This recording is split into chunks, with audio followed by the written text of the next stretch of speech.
Bon, voilà, je pense qu'on va démarrer. Merci à tout le monde d'être là. Alors, je vais faire un point qui devient maintenant un peu habituel sur l'état du marché, de la réforme en cours au niveau européen. Et puis, ce qui est nouveau, c'est qu'on va laisser la parole dans un deuxième temps à, euh, à quelqu'un qui travaille chez un fournisseur alternatif et qui nous expliquera le fonctionnement d'un fournisseur alternatif, le modèle d'affaires et comment ils peuvent faire de l'argent dans ce système complexe. Alors, je vais commencer. Bon, je vous ai envoyé pas mal d'infos, je pense, depuis longtemps sur le fonctionnement du marché, etc. Donc, vous pourrez poser des questions, on laissera tout un temps de questions s'il y a des choses sur lesquelles on a été un peu vite, mais je vais considérer que c'est bon sur le principe du fonctionnement du marché. Donc, je vais faire un rapide rappel d'abord des épisodes précédents de l'évolution du marché. Donc, on l'a dit plusieurs fois, les crises ont commencé dès la mise en place du marché, parce que, pour une raison essentielle, c'est que les prix de marché ne correspondent pas au coût de production du système électrique.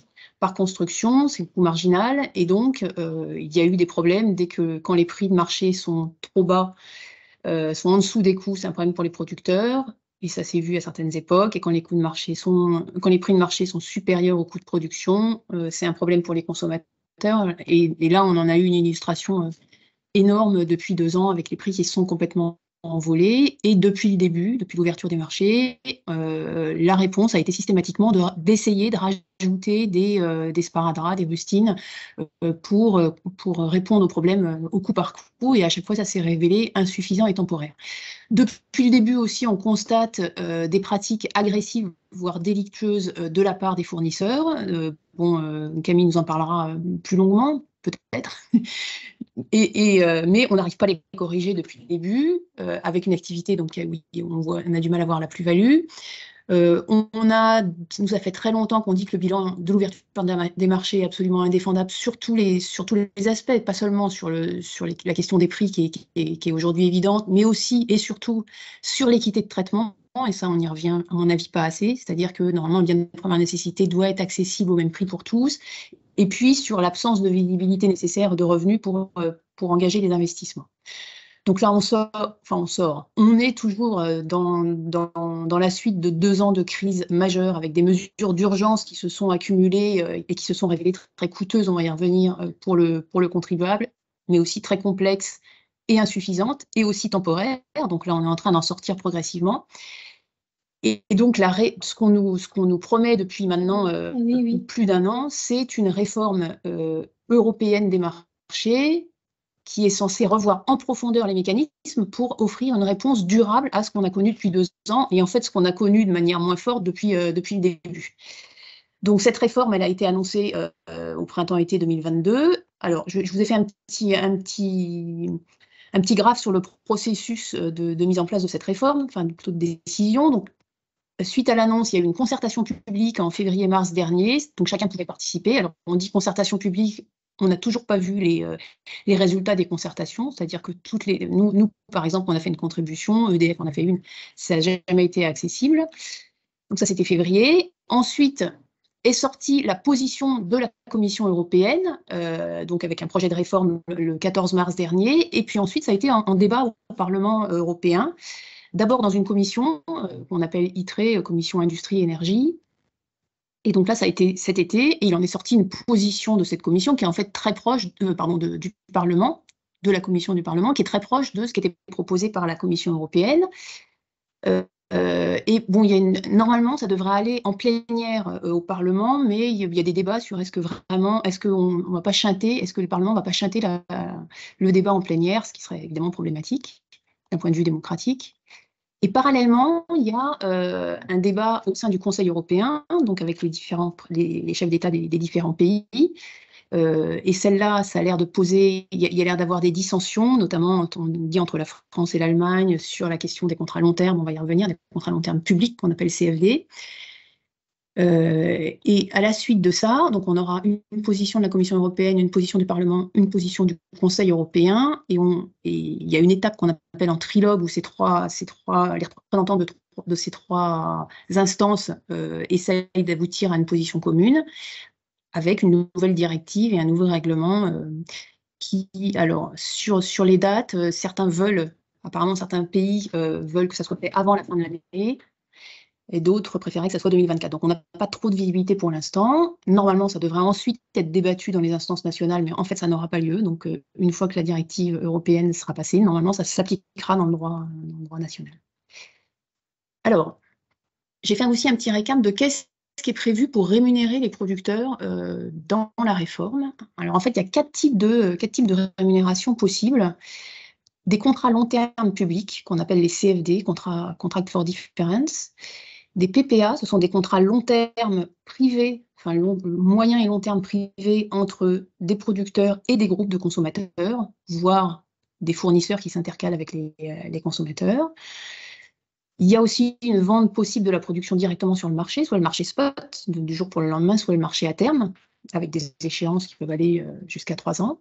Et puis, il y a aussi les communautés d'énergie, ce qu'on appelle aussi l'autoconsommation collective. Ça, c'est pour la production décentralisée. Il y a moyen ça s'est beaucoup poussé dans la réforme, que des producteurs se mettent d'accord avec un groupe de consommateurs pour leur vendre leur électricité. Alors, en fait, chaque filière de production est éligible à certains de ces mécanismes. Le nucléaire, en fait, c'est là qu'il y a un gros débat en France avec les partenaires européens sur est-ce qu'on pourra faire des CFD, donc des contrats publics où l'État, en fait, ça existe déjà, en fait, les contrats publics pour le renouvelable, par exemple pour le solaire et l'éolien, c'est-à-dire que l'État garantit un prix sur toute la durée de vie des installations et ensuite le répercute sur les consommateurs. Donc c'est intéressant parce que ça donne vraiment une garantie de visibilité, de prix sur toute la durée de vie des installations. Donc a priori pour l'instant, ce qui se dit, c'est qu'il pourrait y avoir ce type de contrat pour le nouveau nucléaire, voire pour les nouveaux investissements dans le nucléaire, mais en tout cas pas pour l'ensemble du nucléaire historique, alors que la France pousse à ce que le nucléaire historique puisse être couvert par ce type de CFD. Il pourrait y avoir aussi des contrats à long terme privés, et ça on commence à le voir avec EDF, on va y revenir. Il y a moyen de vendre sur le marché, et puis bon, les communautés d'énergie, ça s'y prête pas. Donc je vais vous le faire un peu vite. Le PV éolien, c'est un peu tout qui est possible. Le gaz, il n'y aurait pas de CFD. L'hydraulique, je vous laisserai les styles, mais voilà, en gros, les CFD, c'est plutôt réservé au nucléaire et aux renouvelables. Et ensuite, les autres mécanismes peuvent s'appliquer à toutes les filières. Alors, les prix, c'est quoi là-dedans?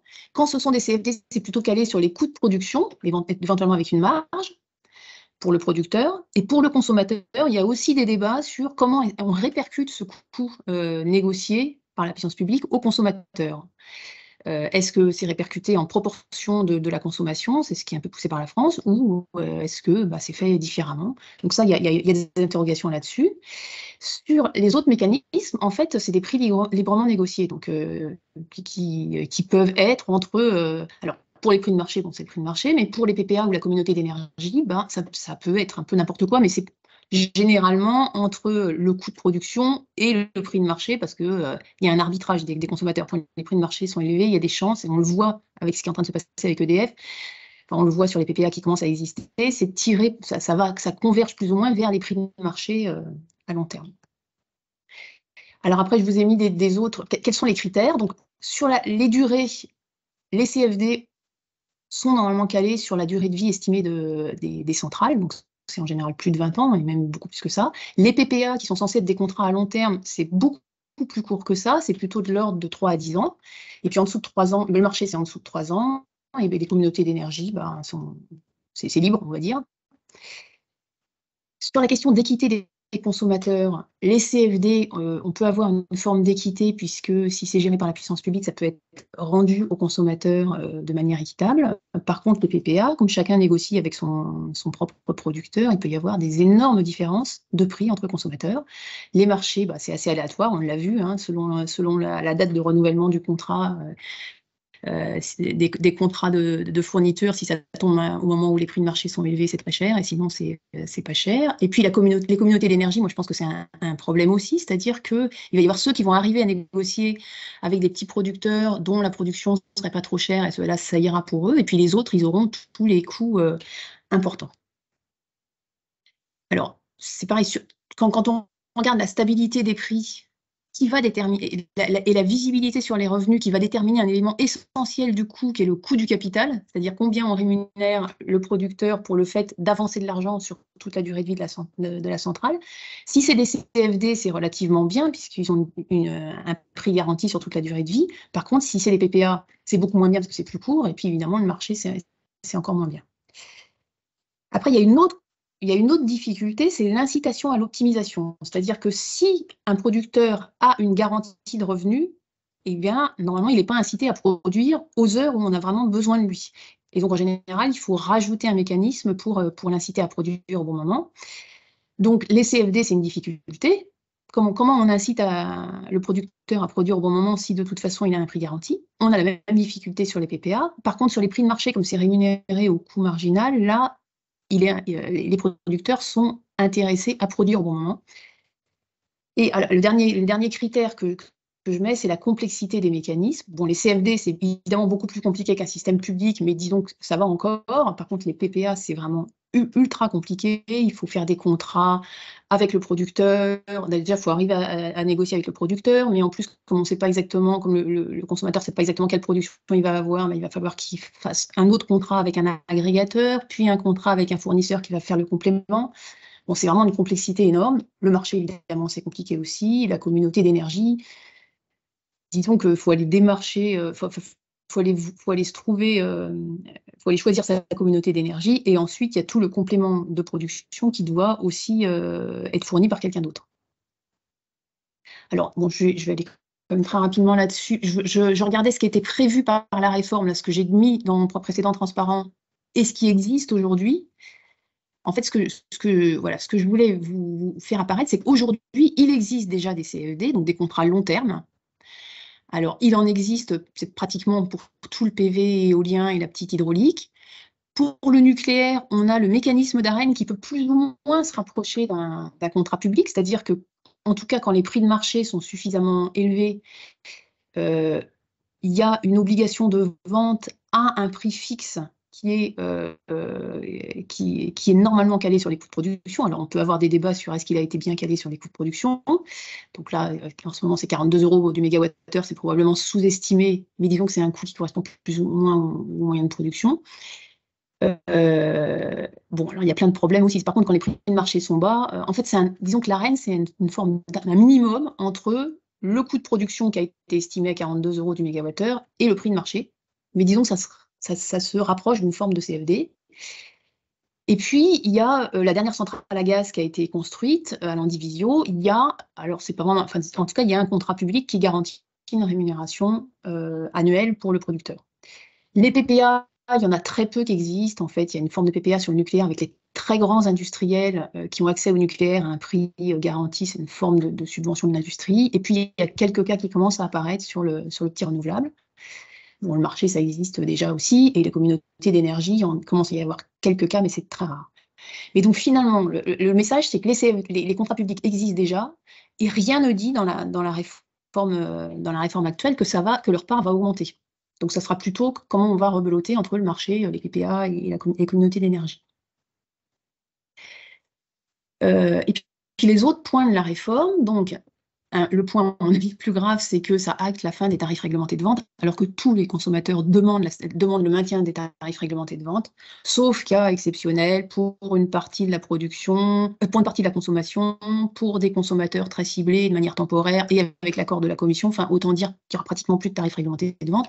Donc, ça veut dire que les notions d'équité, de stabilité et de simplicité dans les tarifs disparaissent au profit de la complexité.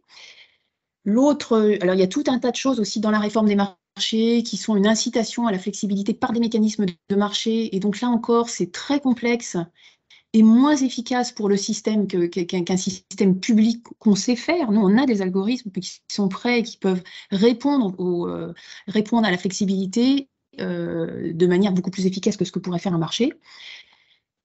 Il y a aussi alors, des mécanismes de développement du marché à terme qui semblent ignorer que les prix de marché à terme ne sont pas plus stables que les prix spot. Au contraire, si on regarde une moyenne annuelle, ils sont encore plus volatiles, avec des mécanismes où on voudrait coupler les marchés à terme avec ce qu'on appelle des hubs virtuels. Alors c'est très compliqué, c'est pas décrit, personne n'arrive, enfin très peu décrit, personne n'arrive à comprendre vraiment ce qu'il y a derrière, mais la crainte qu'on peut avoir, c'est que ça ne fasse que renforcer la volatilité des prix, enfin en tout cas en moyenne annuelle. Et puis d'un point de vue équité de traitement, là aussi, c'est-à-dire qu'on va avoir des contrats à long terme où des consommateurs vont se réserver par des contrats la production la moins chère partout en Europe, et il restera pour les plus petits clients ou pour ceux qui auront moins bien négocié, toutes les installations les plus chères. Et puis, l'autre point assez inquiétant, c'est la diminution du temps d'intervention de RTE. Là, aujourd'hui, il y a des mécanismes de marché jusqu'à 1 heure avant le moment où on produit et donc on consomme, ce qu'on appelle la période de livraison. Et la réforme demande à réduire ce temps à 1/2 heure, voire moins, pour laisser plus de capacité, notamment des producteurs renouvelables, éoliens et solaires, de profiter du marché jusqu'au dernier moment. Donc on fait passer des intérêts financiers avant les critères d'équilibre du système, d'équilibre physique du système. Alors, le point qu'on pourrait dire positif, c'est le renforcement de la surveillance des marchés, avec une obligation de couverture des fournisseurs. Mais moi, je pense que Camille va y revenir là-dessus. Enfin, moi, ma conviction, et je ne suis pas la seule, c'est que c'est complètement illusoire, c'est-à-dire que ce n'est pas possible de surveiller des marchés aussi complexes que ça. Et l'obligation de couverture des fournisseurs, c'est contraire aux règles de marché, quoi. Donc, si je résume, des consommateurs qui sont encore moins protégés qu'avant la réforme, en cas de flambée des prix, des mécanismes très complexes, mal maîtrisés et sans étude d'impact, une privatisation accrue du parc de production par les mécanismes de contrats privés, PPA, donc une augmentation des inégalités entre consommateurs. Donc, en fait, on n'a pas résolu les problèmes initiaux qui étaient de dire il faut baisser cette exposition des consommateurs au prix de marché, et on en a créé, à mon avis, des nouveaux, en rendant le système encore plus complexe et injuste. Et on n'a toujours pas débattu sur les causes profondes des dysfonctionnements du marché, et partout on nous répète que, y compris à EDF, qu'il ne faudrait pas jeter le bébé avec l'eau du bain. Et en fait, quand on demande où est le bébé dans ce marché, qu'est-ce qu'il y a à sauver, vraiment c'est impossible à trouver. C'est-à-dire que ça ne stimule pas les investissements, ça n'a rien fait sur l'innovation, et même le marché à court terme, dont on dit partout qu'il fonctionne bien, il fonctionne moins bien que dans un système réglementé. Et nous, la proposition qu'on porte de sortie du marché, elle ne remettrait pas du tout en cause le fonctionnement du marché à court terme. Alors, en France, il y a eu des choses aussi qui se sont passées. On a eu des mesures. Alors, déjà, il commence à y avoir des évaluations de ce que coûtent pour les finances publiques les mesures d'urgence qui ont été empilées, notamment en 2020, je me suis trompée, c'est 2022-2023, et on est autour de 36 milliards d'euros pour les finances publiques nettes, c'est-à-dire après. Parce qu'il y a eu des recettes qui ont été créées, il y a eu des coupes, ils ont payé notamment le bouclier tarifaire aux consommateurs, plus d'autres mesures d'aide, mais ils ont eu des recettes parce qu'il y a eu une taxe sur les super profits, notamment des producteurs, et puis il y a eu les contrats avec les producteurs renouvelables. Comme les prix de marché ont flambé, les producteurs renouvelables qui vendaient sur le marché ont reversé la différence avec le prix garanti à l'État. Mais à la fin, ça reste une facture qui est extrêmement lourde pour la collectivité, et pourtant les consommateurs, eux, ils ont payé beaucoup plus que ce qu'ils auraient dû. Donc j'avais mis dans ma précédente présentation, hein, vous avez des chiffres, mais et pour les consommateurs sans tarif réglementé de vente, c'est vraiment je cite une association de grands consommateurs qui s'appelle La Clé, qui dit c'est la grande loterie selon le moment où on a à renouveler le contrat. Et les augmentations moyennes pour les clients de La Clé, c'est entre plus 100%, enfin c'est plus 100% en 2022 et plus 120% en 2023. Donc c'est complètement invraisemblable, quoi. Avec encore une fois pareil, pourtant une facture très importante pour les finances publiques. Donc, les conséquences aussi que relève La Clé, c'est que ça se répercute sur les prix de vente de ces entreprises, et donc ça alimente l'inflation. Et puis par ailleurs, il y a plein de faillites. Alors chez les TPE, évidemment, les faillites augmentent aussi. On a vu des délocalisations qui, ça y est, arrivent. Maintenant, c'est plus des menaces, des grands groupes qui délocalisent à l'international, aux États-Unis par exemple et au Canada, en disant qu'ils vont dans des pays où l'électricité est la moins chère, ce qui est quand même invraisemblable, puisque normalement nous, on devrait avoir une électricité qui est moins chère, donc ça, c'est des choses qui vont être difficiles à répercuter. Et puis pour les tarifs, pour les consommateurs aux tarifs réglementés de vente, c'est-à-dire les consommateurs particuliers et les toutes petites entreprises, je pense que vous avez entendu cet été la fin annoncée du bouclier tarifaire. Et puis une augmentation qui avait été annoncée, donc en 2022, on avait eu plus 4% grâce au bouclier tarifaire. En 2023, l'État a dit on refait un bouclier tarifaire à plus 15%, donc l'augmentation sera maintenue à 15% sur toute l'année, on vous le promet. Et puis finalement, en août, ils ont réaugmenté de 10%, ça veut dire qu'on est donc à plus 26,5% en 2023. Il y a des rumeurs maintenant, je ne sais pas si vous avez vu dans la presse, d'augmentation prévue au début 2024 qui serait autour de plus 10%, peut-être entre plus 10 et plus 20%, avec un jeu entre la Commission de régulation de l'énergie qui dit entre plus 10 et plus 20%, et le gouvernement qui dit non, on n'ira pas au-delà de 10%. Mais ce qui fait déjà quand même beaucoup, surtout si on regarde sur la part, ce que ça représente sur la part énergie du tarif réglementé de vente.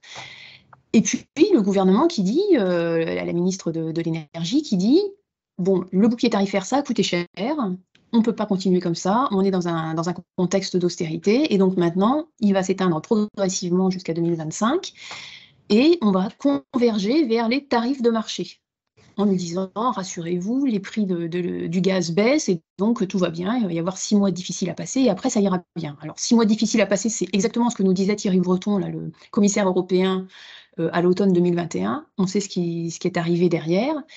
Je ne vois pas comment on peut dire, si quelqu'un sait prévoir l'évolution des cours mondiaux du gaz, franchement, je pense que là, il peut se reconvertir dans l'astrologie, parce que c'est,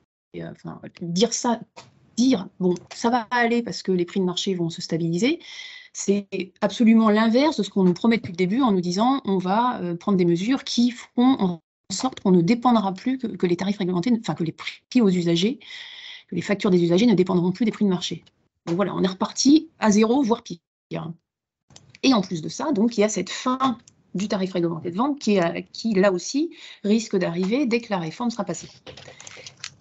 Alors, en parallèle, il y a eu un projet de loi qui est passé à l'Assemblée, qu'on a appelé la loi anti-Hercule contre le démantèlement d'EDF, et qui visait à interdire des ventes de parties d'activités d'EDF sans passage devant le Parlement. Certains députés en ont profité pour mettre des amendements pour étendre l'accès aux tarifs réglementés à toutes les toutes petites entreprises et PME. Mais pour l'instant, c'est parti au Sénat en deuxième lecture et ça ne revient pas, donc on ne sait pas du tout si ça va, si ça va revenir. Et je pense qu'entre-temps, la réforme du marché européen arrivera et fera tomber tout ça. Bon, il y a en parallèle aussi, ce qu'on voit beaucoup dans la presse, c'est des enquêtes contre les fournisseurs qui se multiplient, des enquêtes qu'on appelle la fraude à l'AREN, où des investisseurs ou les fournisseurs ont joué un peu avec les règles, comme le droit à l'AREN dépend de la consommation du portefeuille de clients uniquement en hiver, enfin essentiellement en hiver et un peu en automne, enfin en tout cas pas du tout en été, un peu en automne et au printemps. Les fournisseurs se sont amusés à faire rentrer massivement les consommateurs en hiver et à les faire sortir en été. C'est l'inverse. Ah pardon, c'est l'inverse, excuse-moi. C'est l'inverse, excuse-moi. Tu nous en reparleras, Camille. Et puis l'autre type de fraude qu'on a vu aussi, mais je pense que tu en parleras aussi, c'est des redressements des clients qui se sont retrouvés avec des redressements de factures de plusieurs milliers d'euros. Pour des clients particuliers, c'est quand même un peu... ça fait mal. Et le dernier point, qui est aussi là dans l'actualité, c'est ce qu'on appelle le post-AREN. Donc, vous devez savoir que l'AREN, c'est un mécanisme qui est prévu, dont l'extinction est prévue fin 2025. Et donc, on cherche des mécanismes, enfin, le gouvernement et EDF cherchent des mécanismes pour l'après-AREN, en sachant que ça risque aussi d'être réglé par la réforme européenne. Alors, moi, il y a beaucoup de campagnes qui sont faites, notamment par des organisations syndicales, par des gens qui sont à EDF, pour demander l'arrêt immédiat de l'AREN. Moi, je pense que c'est une folie. C'est-à-dire qu'aujourd'hui, si l'AREN s'arrête sans qu'on dise clairement qu'il faut revenir à des tarifs réglementés de vente pour tous, ça veut dire que dès aujourd'hui, cette partie de l'AREN qui, en fait, qui permet au moins de stabiliser une partie des factures des consommateurs disparaît et que les factures deviennent indexées à 100% au prix de marché. Ce qui est sûr, c'est que pendant la crise sans AREN, ça aurait été pire pour les consommateurs. Donc, et inversement, si on arrive à imposer, on l'espère, hein, mais c'est pas gagné, des tarifs réglementés de vente pour tous, alors la question de l'Arenh ne se pose plus. De toute façon, on aura des tarifs réglementés de vente basés sur les coûts de production et il n'y aura plus de débat sur l'Arenh. Et EDF, bon, je vous l'avais dit, hein, la nouvelle direction d'EDF a changé un peu son fusil d'épaule et maintenant, avant, on prônait beaucoup les tarifs, des contrats long terme publics avec l'État, avec des garanties, des prix garantis basés sur les coûts de production. Et la nouvelle direction prône plutôt des PPA, donc des contrats, en fait, prône une vente du nucléaire et du reste de la production à prix librement négocié, donc par des mécanismes de type PPA, de type contrat long terme privé. Et là, EDF vient de mettre aux enchères une petite partie, un volume nucléaire, alors ça va aller jusqu'à 100 MW, en ruban pour 2026-2027, donc pour la période juste après l'Arenh, à un prix qui est un petit peu, les enchères démarraient un petit peu en dessous de 100 € du mégawattheure. Je vais y revenir, c'est beaucoup plus cher que les coûts de production du nucléaire et même de l'ensemble de la production. Donc on est vraiment, à mon avis, pas du tout dans ce qu'on cherche, nous, à avoir, c'est-à-dire des tarifs basés sur les coûts de production. Je vais accélérer un peu pour laisser la place à Camille. Donc là, les tarifs réglementés de vente, je vous ai fait un petit bilan de... Alors, vous savez que les tarifs réglementés de vente, en gros, il y a 3 tiers. Il y a la part, ce qu'on appelle énergie, qui est censée rémunérer les producteurs et les fournisseurs, donc la production et puis les frais de commercialisation, pour faire vite. Il y a une partie réseau et une partie taxe. Alors là, vous avez le réseau et le réseau en gris, les taxes en jaune. L'énergie en bleu et orange. Alors, quand je dis autre de la part énergie, c'est en plus du coût de l'énergie, il y a les mécanismes de capacité, les CEE, enfin des mécanismes un petit peu annexes. Et vous voyez que hors bouclier tarifaire, on serait à une énergie autour de 237 € du mégawattheure. Avec le bouclier qu'a mis en place l'État, on est autour de 110 € du mégawattheure. Mais si on regarde combien ça coûte réellement de produire l'électricité, en fait, on serait en dessous du bouclier tarifaire. C'est-à-dire qu'on serait un peu alors en 2022, où les coûts ont été exceptionnellement hauts à cause des problèmes du nucléaire, on était plutôt autour de 95 € du mégawattheure. Et si on regarde un coût moyen 2020-2022, on est plutôt autour de 70 € du mégawattheure. Donc ça veut dire qu'on paye déjà, dans les tarifs réglementés, même avec le bouclier tarifaire, plus cher que ce qu'on devrait. Et pourtant, donc, il y a cette nouvelle augmentation qui devrait arriver en 2023, alors que normalement les coûts doivent diminuer par rapport à 2022, puisque le parc nucléaire va mieux que l'année dernière. Et plus 10%, ça peut paraître, pas si énorme que ça, mais plus 10% sur le tarif réglementé de vente TTC, ça veut dire qu'on est encore à plus 26% juste sur la part énergie. Tout ça pourquoi ? Il ne s'agit pas du tout de mettre de l'argent de côté pour des investissements futurs, c'est vraiment un mécanisme de marché.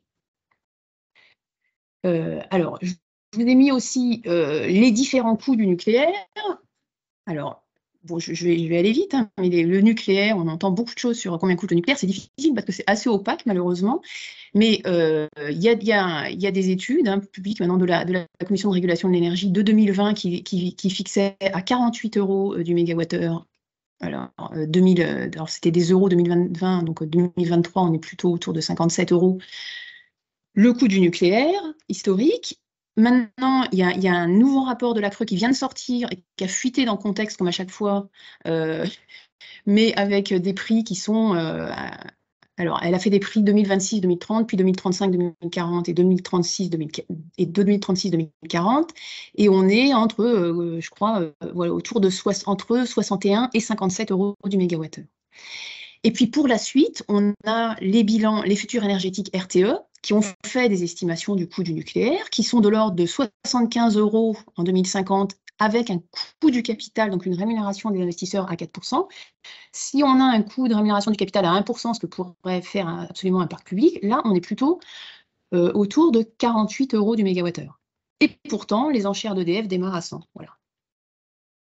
Et pour ce qui est du coût total du parc de production, en 2020, on était autour de 62 € du mégawattheure, je parle en euros 2023, et les scénarios RTE 2050, vous voyez, ça vous dit, alors en bleu, c'est hors réseau, puis j'ai mis en orange avec réseau, on est autour de 75, enfin on est en dessous de 80 € du mégawattheure, même en 2050, donc c'est même pas, enfin je veux dire, le 100 € du mégawattheure, c'est même pas une projection de ce que pourraient être les coûts dans le futur, c'est vraiment une opportunité de marché. Voilà. Et puis, alors l'autre chose que je voulais vous montrer aussi, c'est les coûts par filière. Donc on voit que c'est très, très hétérogène, les coûts. Voilà, il y a ces 25 € l'hydraulique de la CNR, par exemple, et 150 € le gaz, à peu près. Et même au sein d'une filière, c'est très hétérogène selon les groupes. Donc, en fait, si on ne mutualise pas les coûts entre tous les consommateurs, ça crée des inégalités absolument délirantes. Alors, bon, je ne vais pas vous le faire ça parce que je vais laisser parler Camille et puis on y reviendra si vous voulez après. Mais voilà, la conclusion à mon avis, qu'il faut avoir, c'est que on ne va pas du tout dans la bonne direction. On continue à rester extrêmement exposé au prix de marché et si on n'accepte pas de mutualiser les coûts entre tous les consommateurs, on n'a absolument aucune équité de traitement et ça ne relève pas du service public. Je te passe la main, excuse-moi pour le temps. Je pense que voilà. Merci. Bonjour à tous. Alors j'ai un retour de voix, je m'entends parler, ça va pas être agréable. C'est bon, on t'entend bien. Ouais. Donc je me présente. Donc j'ai été directeur financier d'un petit fournisseur alternatif pendant 2 ans et demi. Et donc c'est à ce titre que j'interviens. J'ai pu voir de l'intérieur l'activité et mis en œuvre directement le business model, le modèle d'affaires d'un fournisseur alternatif. Donc je suis heureux de pouvoir partager mon expérience. Je suis impressionné par le nombre de participants. Donc j'interviens anonymement, Camille c'est pas mon vrai nom, par mesure de précaution et j'indique pas pour quel fournisseur je travaille. C'est pas tant pour me protéger, c'est aussi parce que mon propos il concerne pas les pratiques d'un fournisseur en particulier et c'est important de le souligner quand on verra la communication un peu du gouvernement ces derniers temps. C'est vraiment l'activité même de fournisseur d'électricité, son modèle d'affaires que je décris en termes généraux. On pourra rentrer ensuite dans des précisions plus concrètes si vous avez des questions sur des points précis. Voilà. Alors, peut-être, ouais, vas-y. Camille, si tu peux commencer par peut-être définir le rôle, enfin ce que fait un fournisseur alternatif comme ton entreprise. Donc, de manière très générale, qu'est-ce qu'un fournisseur d'électricité et quelle est sa valeur ajoutée pour la société? C'est la question qu'il faut se poser en tant que citoyen de manière générale, qu'il faut avoir en tête. Donc, j'ai souvent lu la critique que les fournisseurs sont seulement des facturateurs. On lit ça sur les réseaux sociaux, ce qui est plutôt vrai, mais il faut développer un peu. Donc, vous le savez certainement, dans le système électrique, d'abord, un fournisseur, il n'intervient pas du tout dans les flux physiques. Il traite uniquement de flux financiers et contractuels. Pour résumer, en amont, il achète sur les marchés de gros, il achète des droits de tirage, il s'approvisionne sur les marchés de gros, donc la Bourse européenne de l'énergie ou EEX, European Energy Exchange. Et en aval, il commercialise des offres à ses clients, que ce soit par des particuliers ou des entreprises. Donc, il propose une grille tarifaire pour des clients particuliers ou il fait des pricing spécifiques pour des grandes entreprises qui vont signer un contrat sur plusieurs années. Donc, c'est simplement du financier, du contractuel. Il n'intervient jamais sur les flux physiques. Donc, quelles sont les qualités pour réussir en tant que fournisseur si jamais vous voulez lancer votre activité? C'est assez simple. Il ne faut pas beaucoup de monde. Il faut être un bon trader, donc bien connaître les marchés financiers et il faut savoir bien marketer ses offres, donc faire bien la bonne communication, avoir un bon service communication marketing pour vendre ses produits. Pourquoi il faut un bon service communication marketing? Puisque le fournisseur, vous savez bien qu'il ne produit pas d'électricité, et on le rappelle, l'électricité, c'est la même pour tous. Il ne gère pas le transport et la distribution. Donc, la seule valeur qu'il doit créer, c'est sur la toute fin de la chaîne de valeur, c'est le service client. Donc, schématiquement, c'est proposer un espace client, répondre au téléphone et établir des factures et répondre aux questions sur les factures. Donc, c'est un peu maigre pour se différencier quand on est sur le dernier pourcentage de la chaîne de valeur, qu'on vend le même produit, qu'on achète au même prix. La différence, elle va se faire sur ce service client, voilà, qui est en théorie la seule plus-value que le fournisseur peut apporter dans le système électrique. Cette valeur ajoutée, cette petite plus-value, il faut qu'elle rentabilise ce qu'on appelle la commercialisation, qui rentre dans les calculs du TRV, les frais de commercialisation, c'est-à-dire l'acquisition des clients. L'acquisition des clients, ça se fait via le web marketing, des frais publicitaires et du démarchage direct. Vous avez tous entendu parler des call centers. Ça peut être les comparateurs qui jouent aussi le rôle de call center, ou il y a même des vendeurs à domicile. Donc, tout ça, c'est des frais d'acquisition de clients qui sont très importants et qui doivent être rentabilisés donc par la plus-value qu'on va faire sur cette partie de commercialisation. Mais alors, si vous intervenez sur une toute petite partie comme ça, comment ça peut être, comment votre activité peut être économiquement viable? Enfin, est-ce que tu peux décrire le business model en fait d'un fournisseur? Ouais, ouais. Alors, il y a 2 façons d'être économiquement viable. La première, c'est de parvenir à vendre le même bien qui est acheté au même prix sur les marchés pour tous les fournisseurs, mais à des tarifs plus élevés pour augmenter ses marges. Donc, comment on peut vendre un bien qui est absolument identique et qu'on achète, qui n'a aucune différenciation possible? Bah, c'est forcément avec des pratiques commerciales qui sont agressives, du démarchage avec de l'argumentaire qui est trompeur, voire mensonger. Et l'autre façon, c'est le greenwashing, c'est-à-dire les offres 100% vertes pour sauver la planète, entre guillemets, ou jouer sur la fibre écolo de la population. Une population qui ne comprend pas le fonctionnement d'un système électrique, donc avec des systèmes de garantie d'origine ou alors des contrats de gré à gré avec des producteurs de NR. Mais je ne vais pas rentrer dans le détail de ces offres 100% vertes, mais ce qu'il faut comprendre, ou selon moi, derrière, il n'y a aucune réalité physique, c'est uniquement, encore une fois, c'est du contractuel et du financier. Donc, pouvoir jouer sur ce message vert pour pouvoir essayer de vendre, commercialiser une offre un peu plus chère. Ça marche, ces pratiques commerciales, elles marchent malheureusement la plupart du temps. Souvent, parfois quand même, ça peut revenir en boomerang et il y a eu, s'il y a trop d'abus, bah, ça peut revenir dans la presse. On a des exemples récents ces derniers temps, on a entendu parler d'Eni ou de Engie avec des clients qui se plaignent de factures de régularisation qui ont explosé cet hiver. Ce ne sont pas du tout des anomalies, c'est vraiment les tarifs qui ont été appliqués aux clients cet hiver, mais ils ne s'en sont pas rendus compte parce que bah, c'est compliqué de se concentrer, de décortiquer sa facture d'électricité. Donc ça marche souvent, mais ça peut revenir en boomerang sur le long terme. Ça coûte cher en frais marketing, donc il faut rentabiliser tout ça. Et puis sur le long terme, c'est quand même difficile de commercialiser des offres qui sont plus chères que le tarif réglementé, qui est la référence du marché, le tarif réglementé de vente d'électricité, sans pratique commerciale, disons agressive, ou si on est plus critique, on va dire frauduleuse. C'est compliqué de réussir à vendre moins cher que le marché. De fait, les clients, et là je parle surtout des particuliers, s'ils souscrivent à une offre d'un fournisseur alternatif, c'est avant tout sur un critère de compétitivité tarifaire. Ce n'est pas sur une différenciation du service qui va être rendu. Donc en fait, ce que tu dis, et ce qui rejoint ce que disent les associations de consommateurs comme la CLCV, c'est que les pratiques frauduleuses, c'est intrinsèque même à l'activité, quoi. C'est Si c'est structurel. ouais, c'est structurel, d'accord. Et donc comment vous pouvez être rentable en Alors jouant ça, cette là-dessus? première façon, ça peut marcher, mais c'est compliqué. Et en fait, on voit que c'est compliqué sur le long terme, moyen terme, d'être rentable uniquement en essayant de vendre plus cher un produit qui est identique. Tout ce que j'ai raconté là, a priori, c'est pas vraiment nouveau pour vous, c'est assez connu, vous avez sûrement entendu parler, il y a eu pas mal de critiques ces derniers temps. Ce dont je vais vous parler maintenant, peut-être que vous en avez entendu parler, mais c'est ce que j'ai appelé l'arbitrage au tarif réglementé et qui est en fait la principale source de rentabilité pour un fournisseur. C'est une source qui est gagnante à tous les coups, quel que soit le contexte de marché, et c'est vraiment par là que le fournisseur, en tant qu'entreprise privée, va pouvoir être rentable. Donc, moi, j'ai débuté donc, dans ce secteur au printemps 2021. Si vous vous souvenez, au printemps 2021, c'était le début de la remontée des prix du gaz et de l'électricité sur le marché. On a eu une année 2020 avec le Covid où les prix étaient très faibles, ce qui a posé des problèmes aussi, comme Anne l'a rappelé. Et en 2021, les prix de marché ont commencé à augmenter. Ils ont continué à augmenter durant l'hiver 2021-2022 avec notamment un premier pic qui a eu semaine de Noël sur la semaine post-écrêtement, ce qui a des conséquences quand on connaît la façon dont le TRVE est déterminé sur la partie post-écrêtement à Rennes. Donc, on a eu un gros pic à ce moment-là.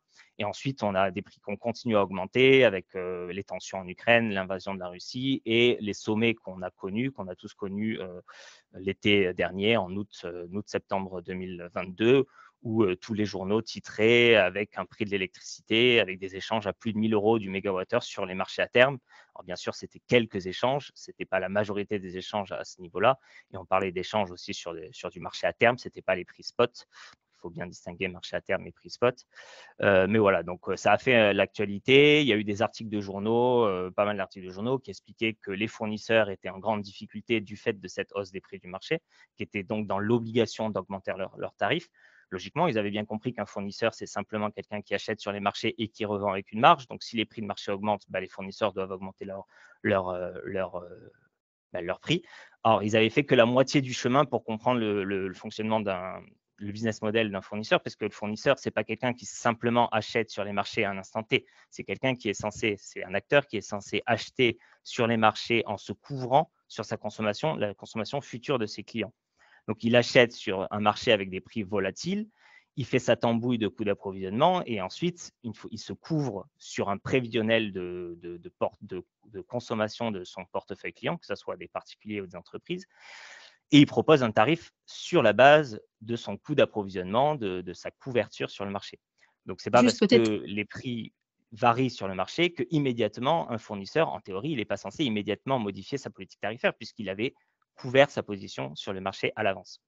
juste peut-être pour préciser ce que tu appelles couvert, c'est-à-dire que tu as acheté à l'avance, quoi, hein, à J'ai acheté, donc dans 2 le ans, quoi. langage financier, on dit donc le marché à terme, c'est un marché forward dans le langage financier. On parle de hedge en anglais. Donc un hedge, c'est une position de couverture, c'est-à-dire j'achète une certaine quantité d'énergie à une échéance donnée. Donc sur les marchés à terme, pour ceux qui connaissent, il y a plusieurs produits. Il y a des produits calendaires sur un an, il y a des produits trimestriels, des produits mensuels, hebdomadaires, journaliers, etc. Et donc un fournisseur va modéliser, prévoir la consommation de son parc client à une échéance donnée et va acheter, se couvrir sur les marchés à l'avance. En tout cas, s'il ne le fait pas, il prend le risque effectivement qu'à la moindre variation des prix sur le marché, il ne soit plus en mesure de répondre à la promesse qu'il a fait à son client de lui vendre à un prix donné. Donc voilà, donc ces articles de journaux qui avaient fait la moitié du chemin, qui expliquaient donc la hausse des tarifs d'électricité, de fait, on l'a vu à l'automne, septembre dernier, absolument tous les fournisseurs alternatifs ont très très fortement augmenté leurs tarifs à la sortie de l'été. Alors on a beaucoup parlé de l'Arenh à ce moment-là. Je vais laisser ce sujet de côté volontairement et je vais vous parler plutôt de ce que j'ai appelé donc l'arbitrage OTRV. Qu'est-ce que c'est l'arbitrage OTRV? Donc, dans ce contexte de forte volatilité des prix de marché, moi, j'ai eu la chance, on peut dire, d'exécuter en première ligne ce qu'on a appelé pour nos investisseurs, notamment quand on faisait des pitchs de levée de fonds et qu'on présentait notre modèle économique aux investisseurs, on leur expliquait que on ne pouvait pas perdre de l'argent puisqu'on avait une stratégie de gestion dynamique du portefeuille client. Qu'est-ce que c'est cette gestion dynamique du portefeuille client?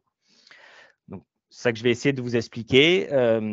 Donc, vous savez, j'imagine que vous savez comment est déterminé le niveau du tarif réglementé de vente d'électricité par la Commission de régulation de l'énergie. Comme Anne l'a expliqué, c'est un empilement de coûts, donc avec la part réseau, les taxes, les frais de commercialisation et la part approvisionnement énergie. Part approvisionnement énergie qui est elle-même constituée de la part Arenh et de la part marché. Alors, quand on parle de l'empilement des coûts, Anne m'a demandé de préciser, effectivement, c'est important, on parle du coût pour un fournisseur et pas pour un producteur. Donc, quand on parle des coûts d'approvisionnement marché, on parle bien des prix de marché et non pas des coûts de production. Donc, comment est fixée cette part d'approvisionnement marché dans le tarif réglementé de vente d'électricité? Cette part d'approvisionnement marché, c'est une moyenne des cotations sur le marché à terme. Donc, si on prend le tarif réglementé de vente 2024, par exemple, on va prendre la moyenne des cotations du produit calendaire 2024 sur les 2 années précédentes. Donc, chaque jour, on va prendre le prix, la cotation du jour du produit calendaire 2024 entre 2022 et 2023.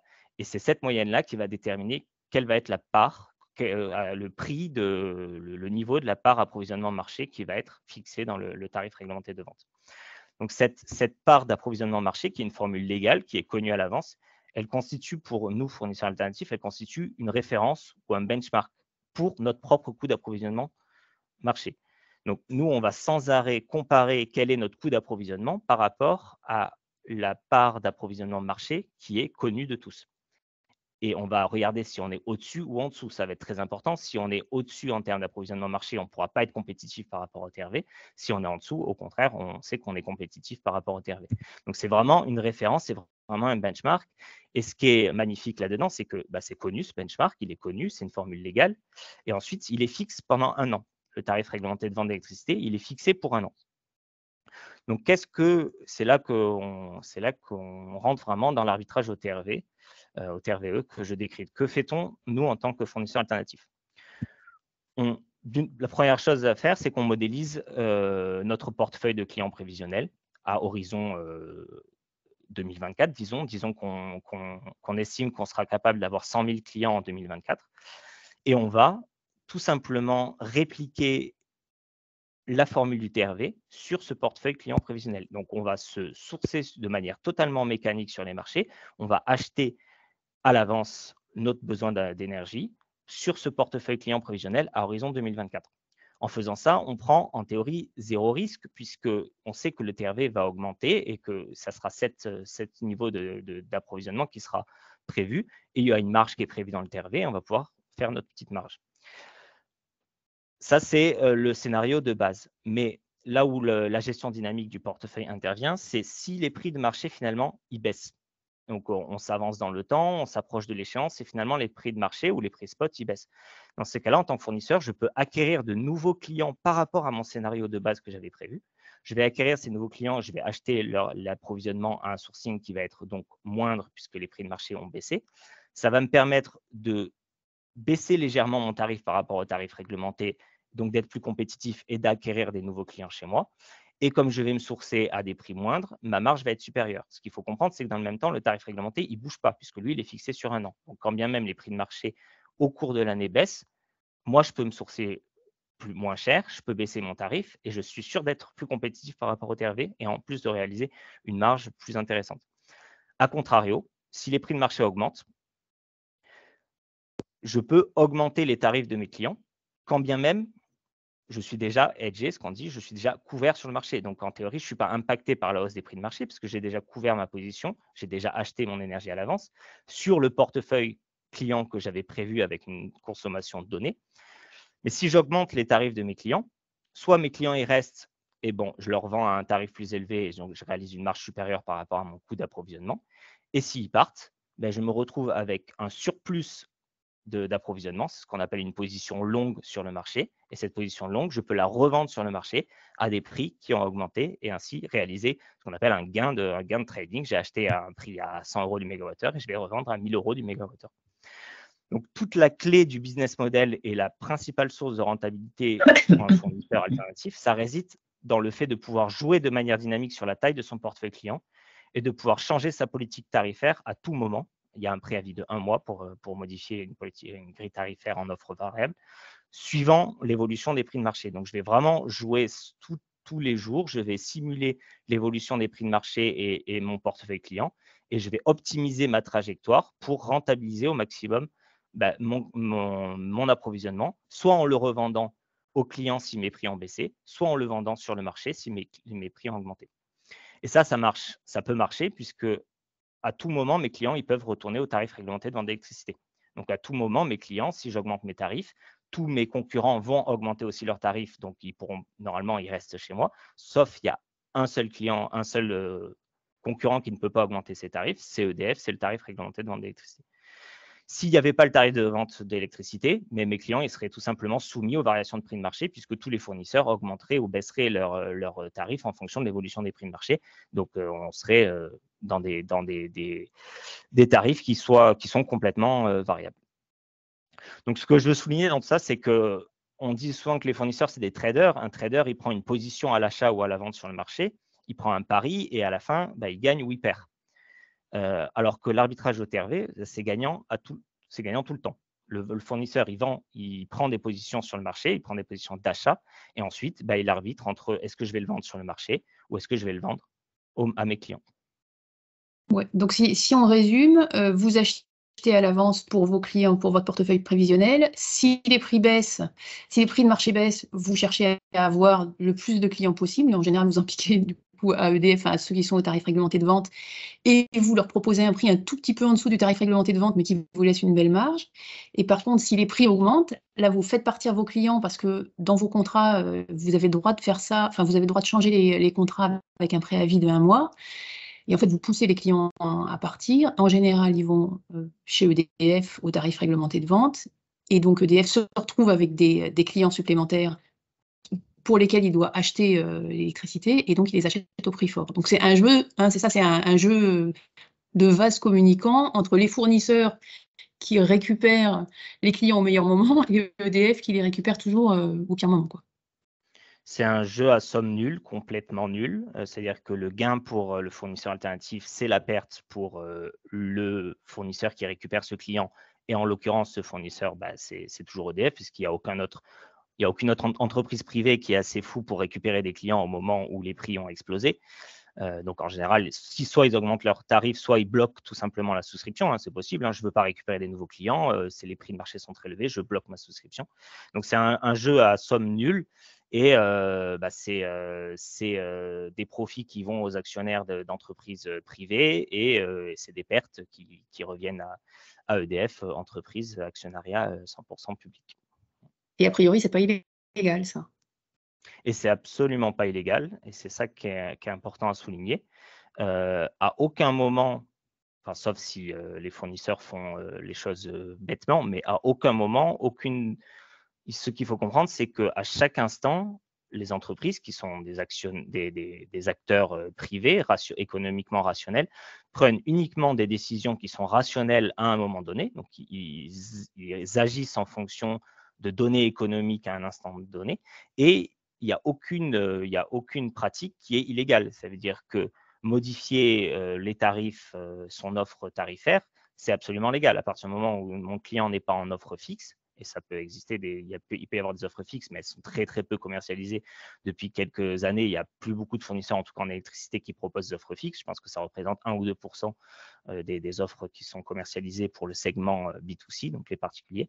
Donc je peux absolument, et d'ailleurs c'est même on le fait dans les règles de l'art, c'est-à-dire qu'on va prévenir le client qu'il a une évolution tarifaire, on va lui envoyer un mail avec un mois de préavis, on va même l'informer qu'il peut aller sur le site du médiateur de l'énergie, comparer les différentes offres qui se retrouvent sur le marché et tout à fait souscrire à une nouvelle offre. Ça prend 5 minutes, c'est très facile.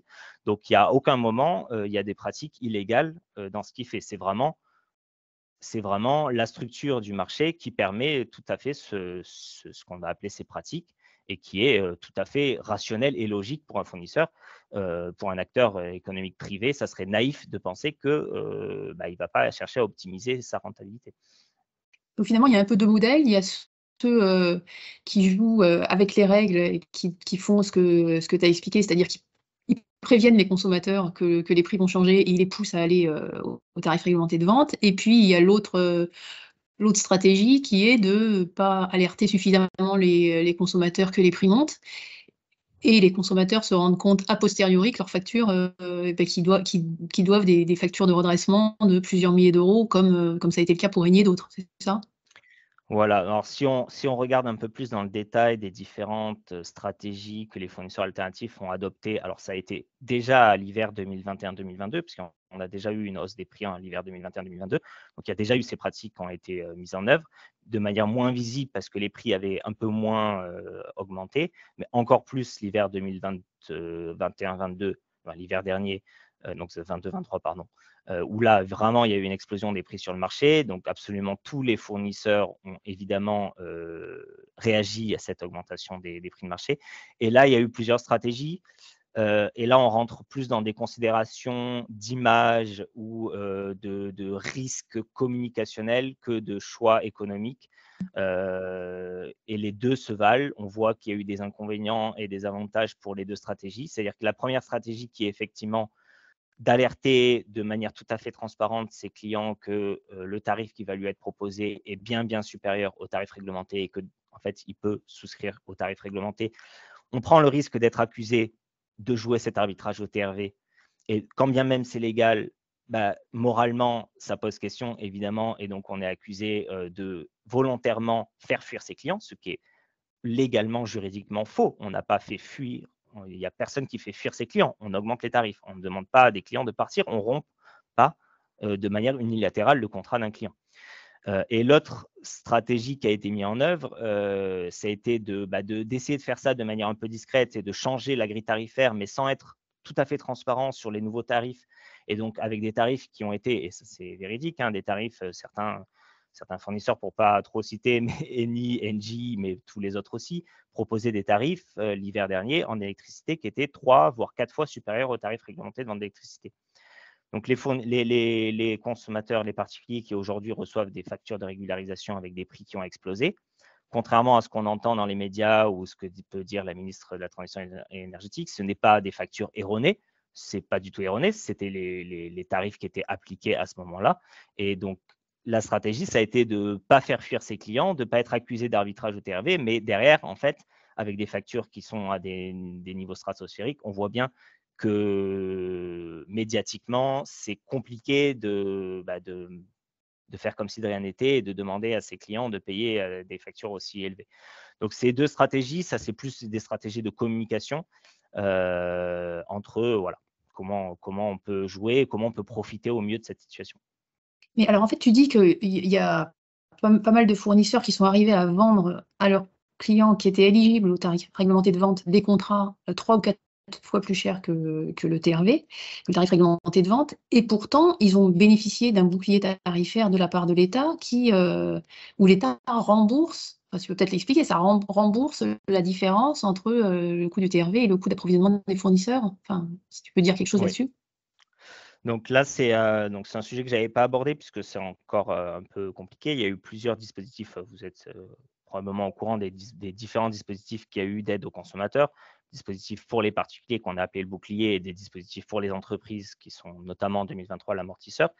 Donc les fournisseurs sont compensés par l'État de ces différents dispositifs d'aide. Donc c'est les fournisseurs qui appliquent ces aides sur la facture du consommateur et qui sont compensés par l'État.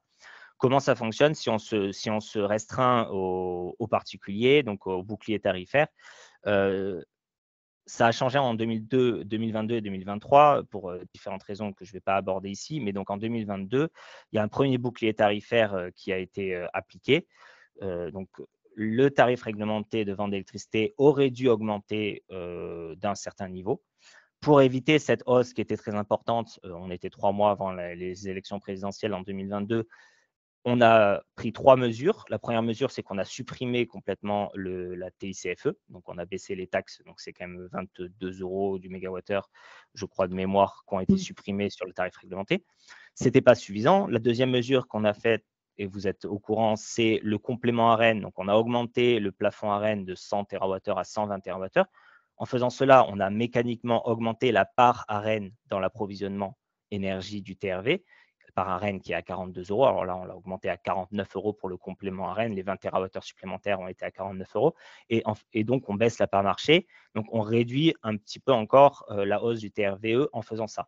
Malgré ces deux dispositifs, ce n'était pas suffisant. On avait toujours un delta entre la promesse du gouvernement qui était de limiter la hausse à 4 % du TRV en 2022 et la hausse théorique telle qu'elle est calculée selon la formule légale et déterminée par la Commission de régulation de l'énergie.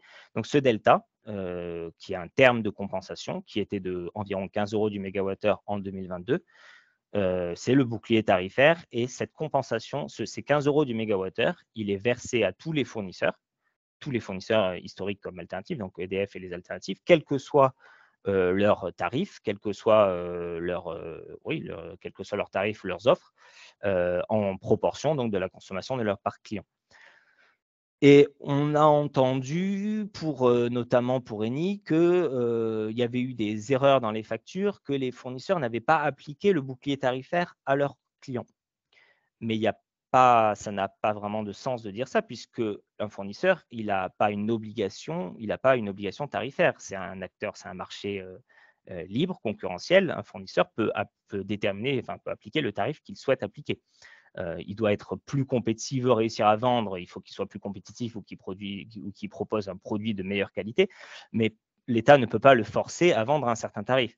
Donc, la notion d'appliquer un bouclier tarifaire, ça n'a pas vraiment de sens. Si mon bouclier tarifaire est de 15 € du mégawattheure, je peux dire je fixe mon tarif à 115 €, j'applique mon bouclier tarifaire, c'est à 100 €. J'aurais très bien pu mettre mon tarif à 130 et dire que mon bouclier tarifaire, c'est 15 €, je fixe mon tarif à 115 €. Donc, il n'y a pas de notion d'application du bouclier tarifaire. Le bouclier tarifaire, c'est une compensation qui est versée à tous les fournisseurs, donc sur un pied d'égalité, et ça je précise, c'est en 2022, 2023, c'est plus compliqué, mais je ne vais pas rentrer là-dedans. Et À partir de cette compensation que tous les fournisseurs reçoivent, ensuite, ils déterminent le tarif comme ils veulent pour être compétitifs par rapport à leurs concurrents. Donc, il n'y a pas vraiment de notion d'application du bouclier tarifaire. Ok. Et donc, ce que tu disais, tu as une idée de combien d'argent, comme ça, est passé de la poche d'EDF à la poche des fournisseurs à cause de cet arbitrage ou tarif réglementé de vente? Sur l'hiver 2022-2023, donc il y a des estimations qui ont été faites, il y a des estimations qui ont été faites aussi au sein de EDF. Vous avez sûrement entendu parler qu'il y a plusieurs centaines de milliers de clients qui sont retournés chez EDF entre, disons, fin août et décembre 2022. Donc environ 100 000 clients par mois, ça ferait entre 300 000 et 500 000 clients par mois. Alors, pour faire des estimations, c'est compliqué parce que selon la date à laquelle le fournisseur a basculé selon la date à laquelle le client, le consommateur a basculé entre le fournisseur alternatif et EDF, sa consommation, son profil de consommation, c'est très différent. Donc, c'est simplement des estimations. Les estimations qu'on fait, ce serait de l'ordre de 1 milliard à 1,5 milliard qui auraient été donc transférés directement, un vase communicant, de EDF aux fournisseurs alternatifs dans leur ensemble. Est-ce que tu disais tous les fournisseurs alternatifs ont perdu des clients dans cette période-là. Ce n'est pas simplement un fournisseur, ça concerne tout. Et ce que tu disais, c'est ce qu'on appelle la fraude à l'Arenh, et on ne sait même pas exactement si c'est vraiment une fraude ou à nouveau un contournement du marché. Par rapport à ça, c'est des proportions moindres. Alors, on a beaucoup parlé de l'abus d'Arenh. Vous avez peut-être entendu parler que la CRE avait lancé des enquêtes contre 2 ou 3 fournisseurs pour abus d'Arenh. Ce sujet a été pas mal évoqué dans les médias. Donc, c'est ce que tu expliquais tout à l'heure en t'en mêlant les pinceaux. Donc, le droit Arenh, il y a une spécificité du droit Arenh. Il est calculé sur les heures où le nucléaire est marginal sur le réseau. Donc, il est calculé essentiellement sur les heures estivales. En fait, il est calculé entre avril et octobre et principalement en juillet-août. Bon, ça, si je rentre dans l'Arenh, il faut rentrer un petit peu de comment ça se passe l'Arenh, mais il y a effectivement du coup 2 faits de cette méthodologie de calcul du droit Arenh de chaque fournisseur, qui n'est pas calculé sur l'ensemble de l'année, mais sur une période de manière saisonnière. Il y a un arbitrage saisonnier qui vient accentuer cet arbitrage du tarif réglementé de vente. Et cet arbitrage saisonnier, il consiste à récupérer le plus de clients possible pendant les heures Arenh et à les faire repartir pendant les heures où le droit Arenh n'est pas calculé. Ça permet d'optimiser le droit Arenh qui est calculé en pourcentage de la consommation de mon parc client. En théorie, le droit Arenh écrété après écrêtement sur un client classique, sur une courbe de charge classique d'un client moyen français, c'est environ 50% de sa part de consommation. En optimisant ce droit Arenh, en jouant sur la forme de mon portefeuille client et la courbe de charge de mon portefeuille client au cours de l'année, je peux augmenter un petit peu cette part et monter à peut-être 55-60% d'Arenh sur mon parc client. Faisant cela, j'optimise mon droit Arenh et évidemment, quand il y a une forte différence entre le prix de l'Arenh et le prix de marché, ça vient accentuer ce phénomène d'optimisation.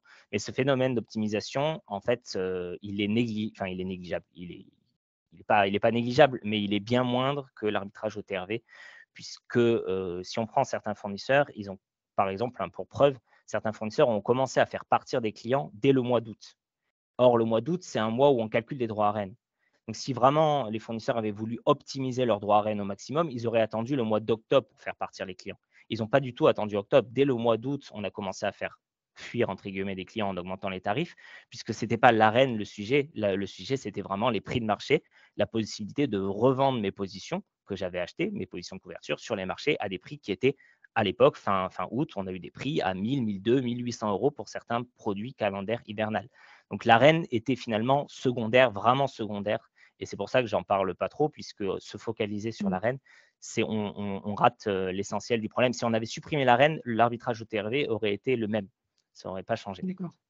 Alors, une dernière question, puis après je vais laisser la parole des questions à tous ceux qui sont là. Qu'est-ce que tu penses, toi, des engagements qu'on voit partout du gouvernement ou dans la réforme européenne de réglementer mieux les fournisseurs, de mieux les surveiller, les obliger à se couvrir? Est-ce que tu penses que ça peut changer quelque chose ou est-ce que c'est peine perdue? Alors, première chose que j'ai essayé de montrer, j'espère que je l'ai montré, c'est d'abord la première question à se poser, c'est quelle est la valeur ajoutée en fait de l'activité de fourniture. À partir du moment où on a dit que on ne produisait pas de l'électricité, on n'impactait pas sur la transport, la distribution et il n'y avait pas de différenciation possible sur la qualité du bien. Quelle est la valeur ajoutée? Qu'est-ce qui justifie qu'on veuille absolument maintenir une activité, libéraliser la fourniture d'électricité? Donc ça, c'est la première question. Donc, on peut effectivement essayer de réguler mieux, d'éviter un certain nombre de pratiques. On peut essayer de le faire, mais quelle est la finalité? Et il faut que derrière, ça soit justifié, que la complexité qu'on va engendrer dans ce système ait une finalité qui soit une valeur ajoutée pour le client final, pour la société dans son ensemble. On a l'expérience a montré qu'il y a toutes les pratiques de commerciales frauduleuses, tous les abus qu'il y a eu, qui ne sont pas du tout des pratiques marginales, qui sont des pratiques récurrentes et structurelles, montrent qu'a priori, il n'y a pas vraiment de valeur ajoutée, ou en tout cas, il faut le démontrer qu'il y a une valeur ajoutée.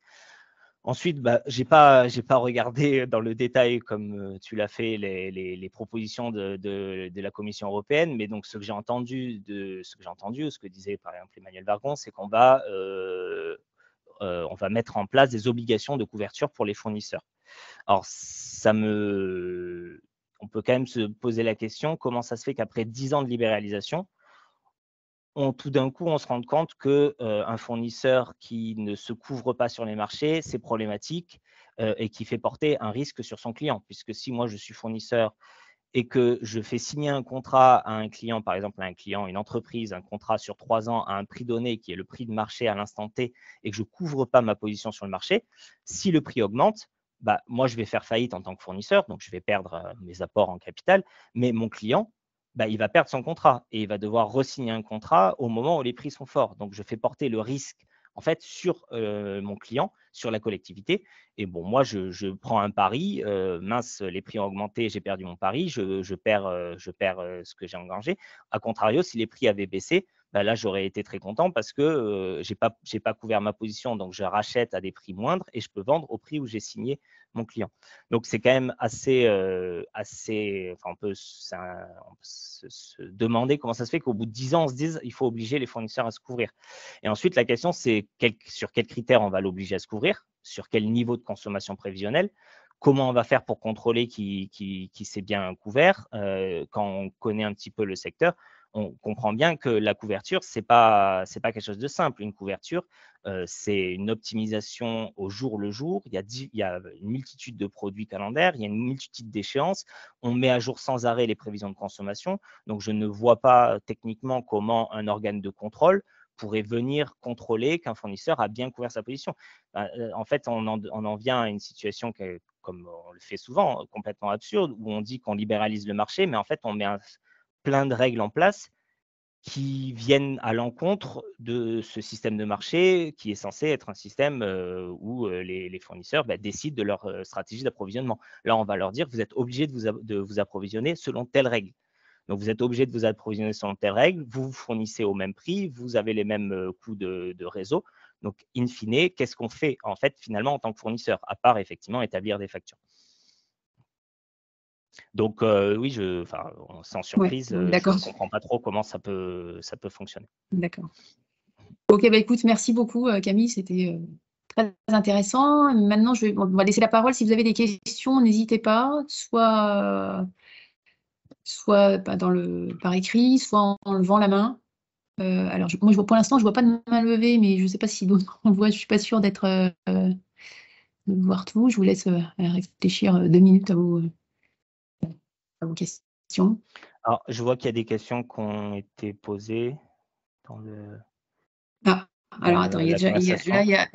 ouais, j'ai essayé d'y répondre ouais, sur combien ça avait coûté le supplément d'Arenh de 20 TWh. Donc j'ai fait le calcul 20 Alors, TWh fois. si tu permets, Voilà. sur le Oui, supplément vas-y, vas-y. ARENH, il faut quand même distinguer deux choses. Le coût qui est estimé du supplément ARENH, c'est un manque à gagner pour EDF. Donc, qu'est-ce qui a été estimé? C'est les 20 TWh donc pour EDF. On a comparé le prix de marché auquel EDF aurait pu vendre ces 20 TWh par rapport au prix auquel il est obligé de le vendre donc à la concurrence à 49 € du mégawattheure.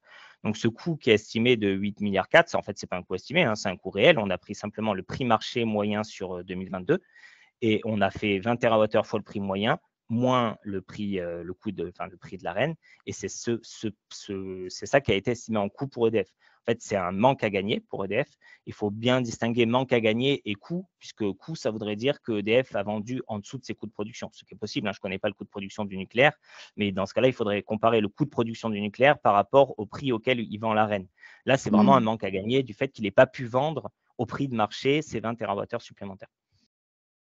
Ok, alors Sébastien, tu peux poser une question?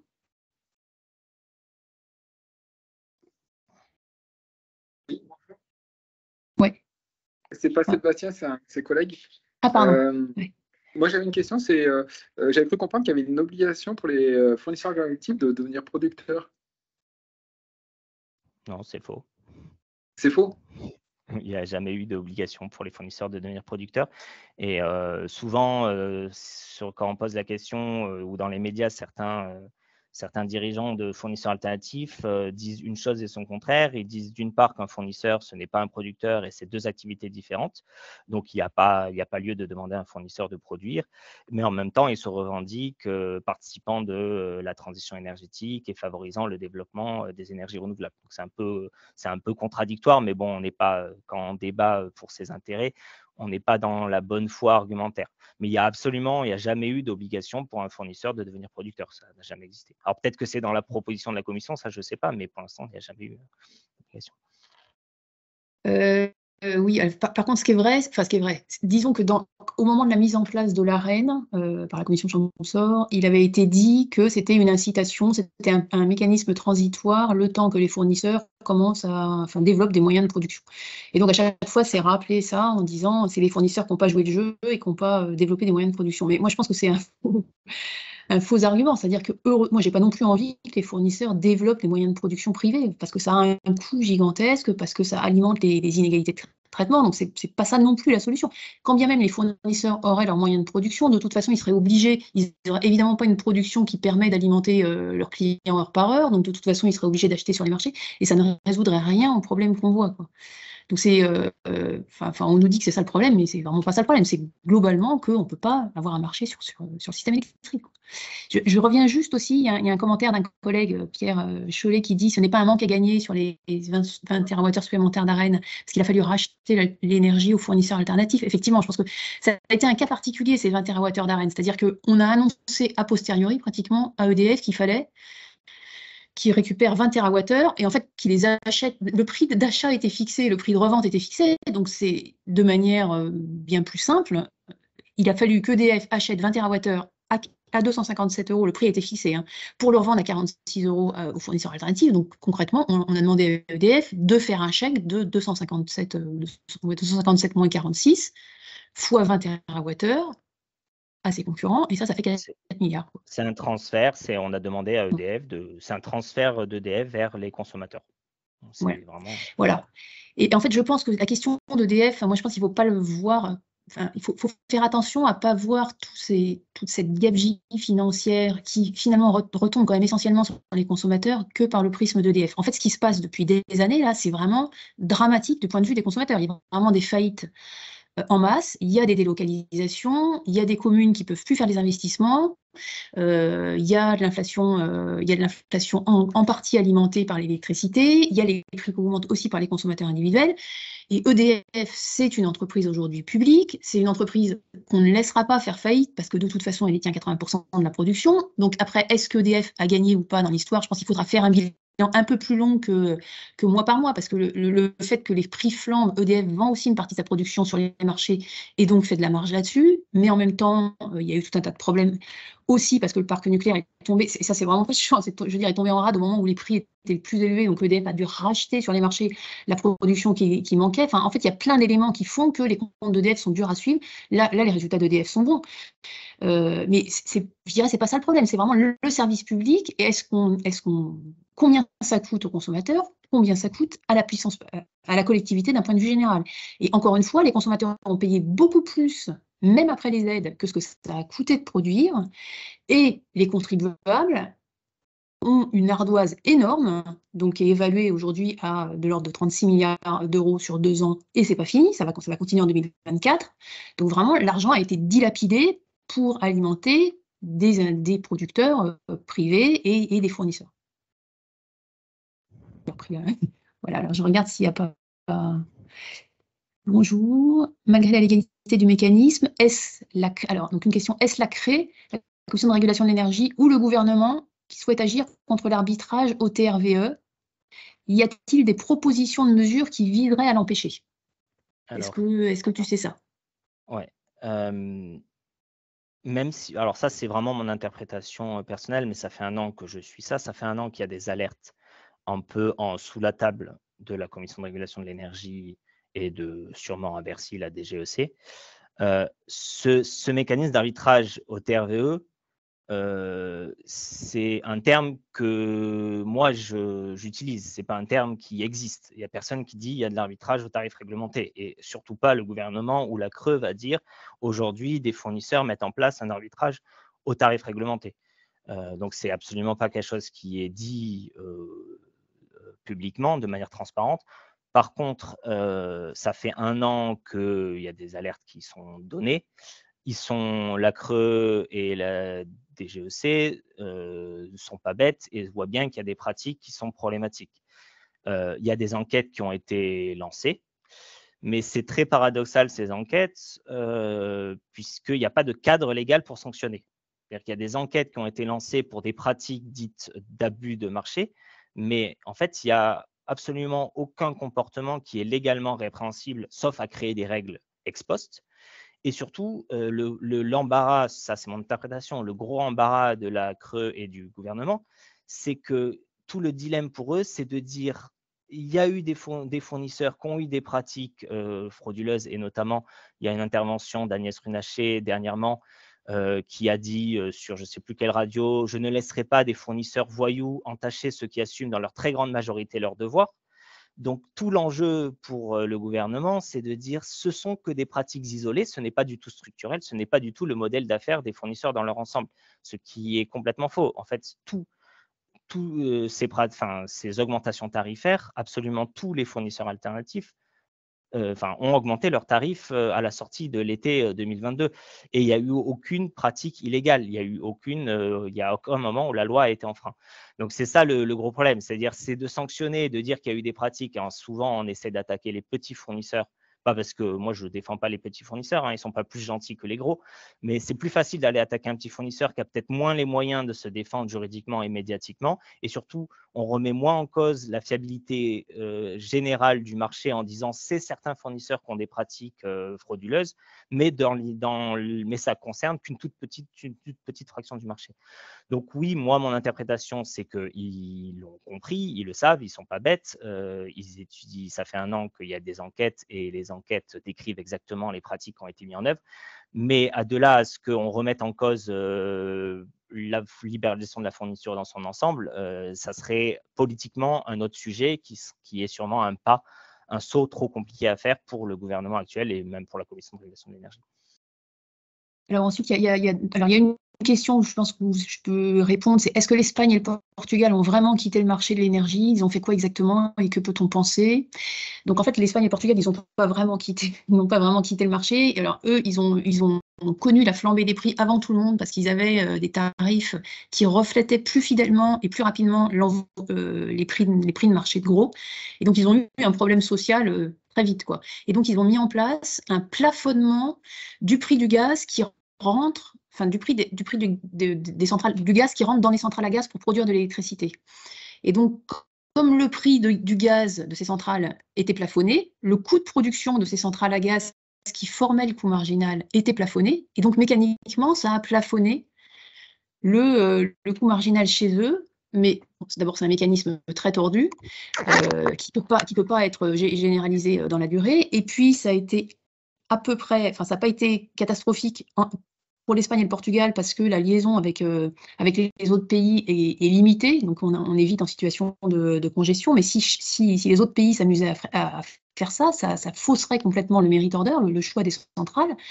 C'est une façon en fait de subventionner le gaz, et ça serait pas du tout, ça serait pas du tout souhaitable. Donc c'est pas généralisable, c'est vraiment pas la meilleure solution. C'est mieux que rien, hein, clairement, ça réduit les coûts. Alors je sais pas s'il y a d'autres collègues qui veulent réagir là-dessus, mais on peut pas compter sur ça pour améliorer les choses, quoi. Alors après, il y a 2 questions qui sont plutôt pour toi, Camille. Pourquoi des fournisseurs ont fait faillite d'abord? Et une autre question, parmi les fournisseurs alternatifs, certains s'affichent comme particulièrement vertueux et verts et n'hésitent pas à taper publiquement sur EDF le dinosaure. En ayant une meilleure connaissance du milieu, peut-on penser que ce positionnement est justifié ou principalement marketing? Ont-ils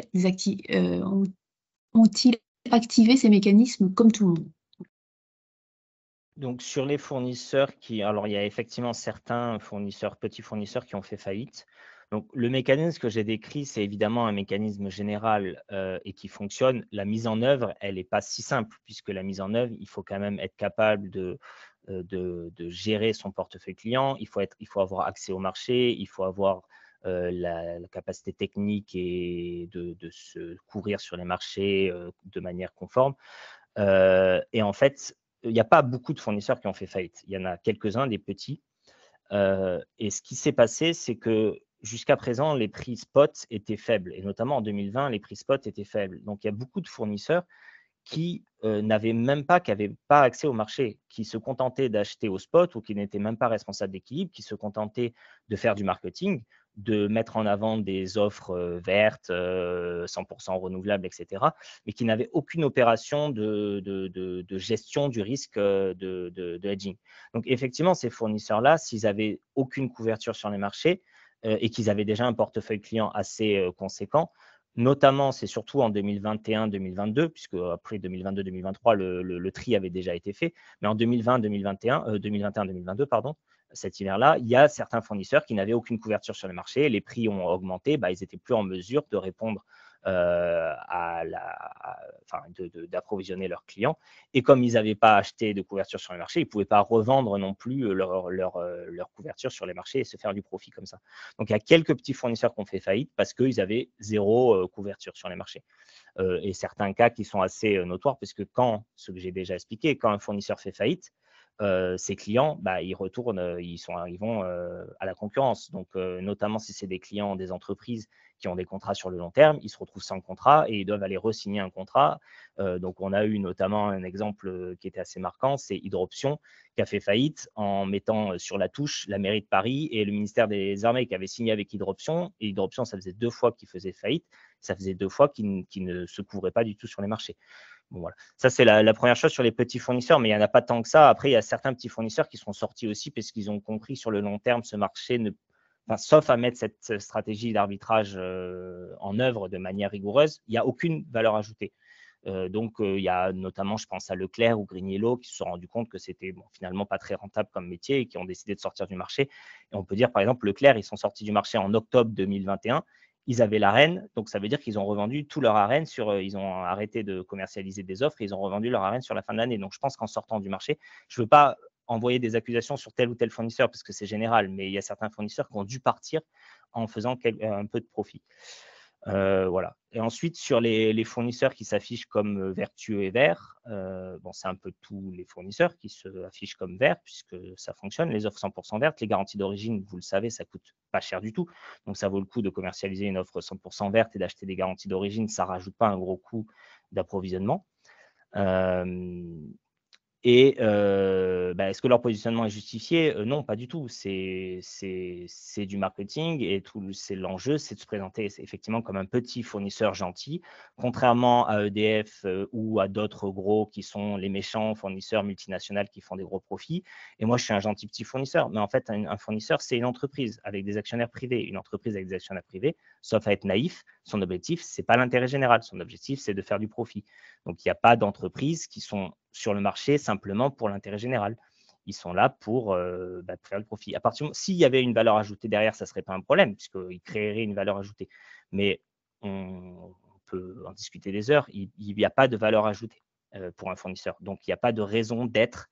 Et donc, il n'y a pas de gentils fournisseurs et de méchants fournisseurs. Il y a juste des positionnements marketing différents. Effectivement.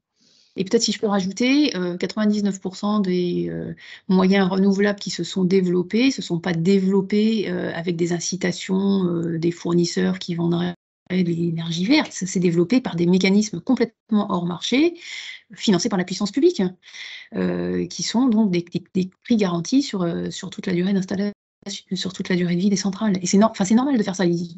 On est obligé d'avoir une planification à long terme, on est obligé d'avoir, quand on investit dans une centrale, une visibilité sur les retours sur investissement. Donc, dans le meilleur cas, ça doit être de l'investissement public. Et si c'est de l'investissement privé, il faut des prix garantis. Et ce n'est pas les fournisseurs alternatifs, même verts, qui font ça. C'est des prix qui sont garantis par la puissance publique. À de rares exceptions près, bon, on pourrait en discuter à une autre occasion, peut-être faire venir Enercop ou des gens comme ça, mais voilà, c'est comme ça que ça se développe. Et je peux peut-être juste rajouter un truc par rapport à ce que tu disais sur les histoires de faillite.